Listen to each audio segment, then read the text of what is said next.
از دوستان گرامی، امروز میخوایم در مورد جوشکاری صحبت کنیم و نحوه جوشکاری سقفی رو آموزش بدیم. ببین، قبل از آموزش جوشکاری سربالا و جوشکاری سقفی یه تفاوتی با هم دارن.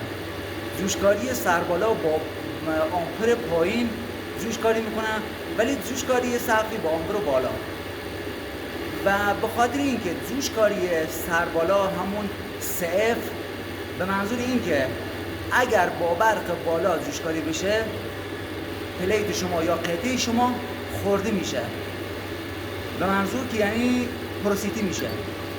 و اگه با برق پایین حتی الامکان با برق پایین جوشکاری بشه خیلی تمیز در میاد و روش‌های مختلفی هم داره.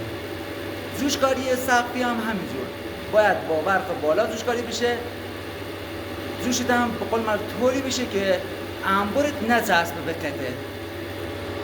و جوشکاری الان در واقع آموزش جوشکاری سربالا رو میخوام بزنم براتون که بفهمید چجوری زده میشه.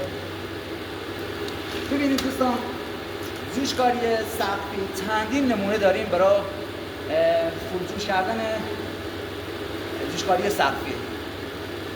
بعضیا میان مستقیم میان، بعضیا 3 ثانیه بالا میگیرن، 3 ثانیه پایین میگیرن، ولی بهترین و رایج‌ترین آن اینه که به قول معروف به صورت مارپیس بریم. به صورت مارپیس هم راحت تره، هم جوشت یه دست و زنجیری در میاد. بیاز.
دوستان نگاه کنید، این به صورت مارپیس بوده، طوری زده شده که این گل جوش خودش کنده میشه.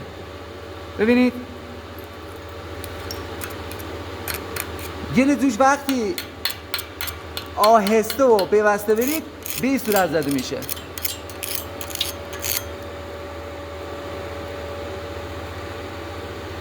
من در خدمتتونم. یا علی.